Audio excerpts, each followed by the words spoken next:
Hey everyone, welcome to the show. I have a bunch of updates to share about investigations into Trump and his allies. So, first, it's come to light that Trump's campaign paid $600,000 for outside research. This was to a firm to investigate and prove his election fraud fairy tale. He hired the company, or the campaign hired the company. It was called Berkeley Research Group. They wanted them to review the 2020 election results in 6 different states. So Georgia, Pennsylvania, Michigan, Wisconsin, Arizona, and Nevada. 12 employees were assigned to this mission.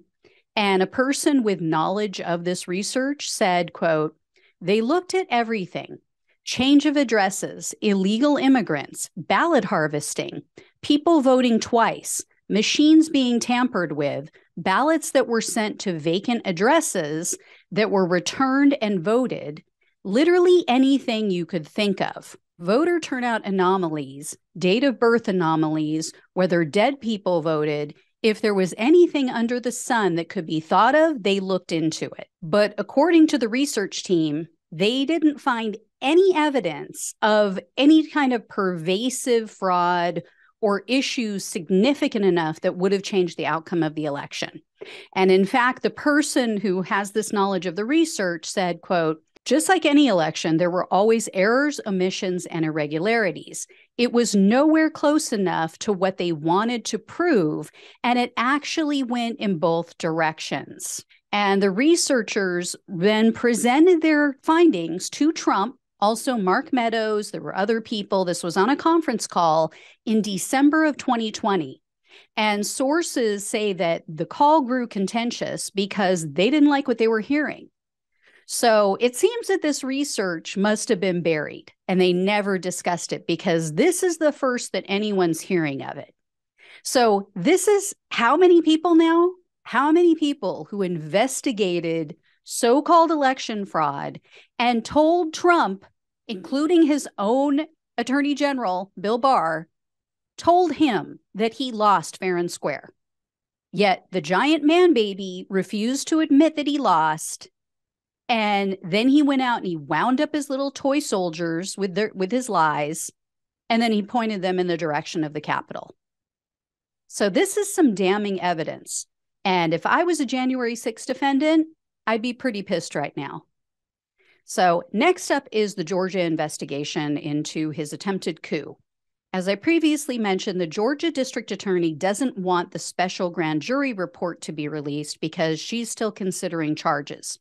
So the matter went before a judge, and he's now ruled that only portions of the report will be released, and this is going to happen on this Thursday. Fulton County Superior Court Judge Robert McBurney issued a ruling. This was just this morning, and he said that he'll release 3 segments of the report. It's going to be the introduction, the conclusion to the jury's findings, and then a section in which the grand jury, quote, discusses its concern that some witnesses may have lied under oath during their testimony. Although the judge did say the grand jury didn't identify who these people are, but I'm sure the DA knows. And the judge also stated that the grand jury, quote, provided the district attorney with exactly what she requested: a roster of who should or who should not be indicted, and for what, in relation to the conduct and aftermath of the 2020 general election in Georgia. And Judge McBurney also noted that he agreed with District Attorney Fani Willis in that the release of the full report would violate the rights of, quote, potential defendants. So there will be indictments. That much is clear. Here's what I would really love to know. I would really be curious to hear if any of the people on the grand jury were Trump supporters, and if this was the first time they heard this information.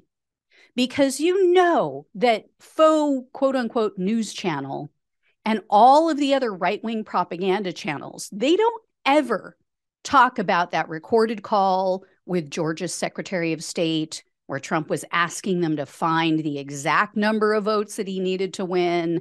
They're not going to tell their audience about Lindsey Graham's attempts to have votes thrown out. You know, they're not hearing about how Trump's minions illegally broke into voting machines and removed data from them.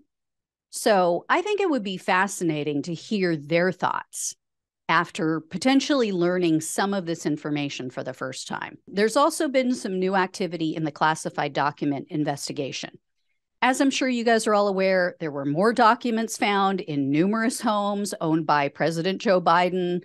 There was another classified document now found at the home of former Vice President Mike Pence.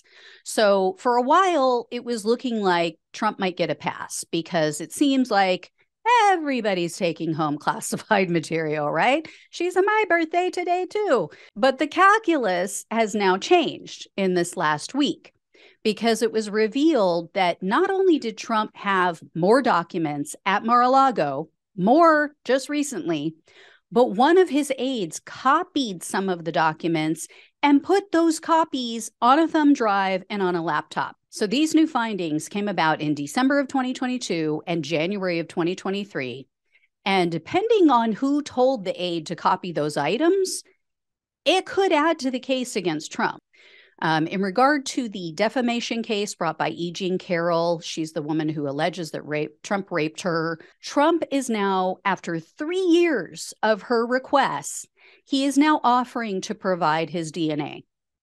This is all a game because Trump's team knows, they know the discovery phase of the trial has already ended. Trump's attorney knew that the judge is not going to want to delay this trial even more. I mean, this is already dragged on for like 3 years or something at this point. So he would never agree, the judge meaning, to opening up the discovery period again and to have, again, to litigate more BS. But they're going to be able to use this, meaning Trump's team. They're going to be able to say to the jury, oh, see, Trump offered his DNA and they rejected it. That's strange, right? Why wouldn't they want it at this point? He could have given a skin sample 3 years ago and put this to rest. The fact that he refused and he allowed this to go to trial tells you everything you need to know. Oh, and by the way, this is a new attorney in this case because Trump kicked vile Alina Habba to the curb. He hired a new attorney to represent him. And I'm not sure if this has anything to do with that nearly 1 million sanction that she scored him in that laughable Clinton lawsuit, but the timing seems very curious. And next up is Alan Weisselberg. As you guys all know, he's sitting in Rikers Island right now because of his shady dealings with Trump and tax evasion, tax fraud. So the Manhattan DA is said to be now considering new charges against Weisselberg for insurance fraud. In their minds, maybe he's ready to sing like a bird. Maybe now that he's had a taste of the infamous prison over there, he'll think twice about holding out on the prosecutors. We'll see. As for the Justice Department's investigation into Trump's alleged coup plot and the classified documents, former Vice President Mike Pence has received a subpoena to appear before the grand jury. That is not optional. That is not like the January 6th Select Committee. He will not be able to get out of it, but it might take some time if Trump starts making noise about executive privilege. And then it was also reported that 2 of Trump's attorneys have already sat for the grand jury, Evan Corcoran and Christina Bobb. They both have gone in. Of course, we have zero information about that since grand jury testimony is secret. And then finally, more winning by Trump. Trump has just agreed to pay $450,000 in a lawsuit that was filed by a former staffer. I mentioned her before. She's the one who claims that she was targeted with abusive treatment and also she was sexually discriminated against while working for his 2016 campaign. Her name is Jessica Denson, and she apparently will receive $25,000. And then the remainder of the money will go to legal fees and other costs involved in the litigation. This case has dragged on for years because of a non-disclosure agreement that Denson and others were forced to sign by the Trump campaign. So this settlement is only related to the non-disclosure dispute. She still has a separate lawsuit that's pending regarding the alleged abuse and discrimination.